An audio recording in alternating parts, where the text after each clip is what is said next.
So today at NSU Clinic, there were just a couple things that I think you could improve on for the next time that we go. One thing I noticed, I think you can improve on coming up with goals for the patient that we evaluated. You kind of struggled to think of a goal initially and to bring a functional component to it, but once you had help with our CIs, you were right on track. Cool. You had also a couple that I wanted to critique you on. One of them was writing the assessment portion of a documentation note. Like, the rest of the note was great, and we did like a good job, back and forth, kind of talking it out. Once we got to the assessment, we kind of lacked the guidance and like conciseness that needed to be in it. So I think just with a little bit more practice, that can get better.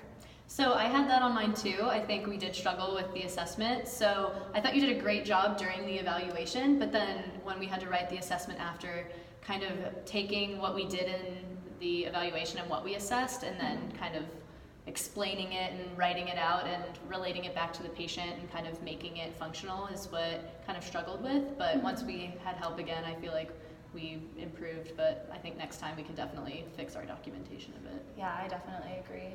My other one for you is I know we just learned the manual stretching today for the right shoulder on that one patient. So when you were doing the flexion, you did a great job and I thought it was awesome. When you're doing internal rotation though, I did notice that you could have added a little bit more pressure and like kind of blocked his compensations a little bit and made it a little bit more smooth.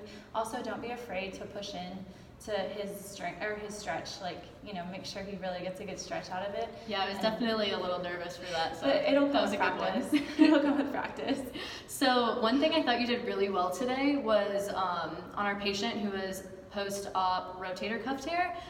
When we were teaching him exercises, during external rotation, he was kind of going more into elbow flexion, and you noticed it immediately. So as soon as you saw that, you went up, and your verbal and your tactile cues for him were great. Instead of him going out here, you fixed him, and you moved the stick a little bit lower so that he was in a better range and had a better motion. So I thought you did that really well. Thanks. I really liked your history that you did today on our eval. It was so thorough. You gave the patient time to talk.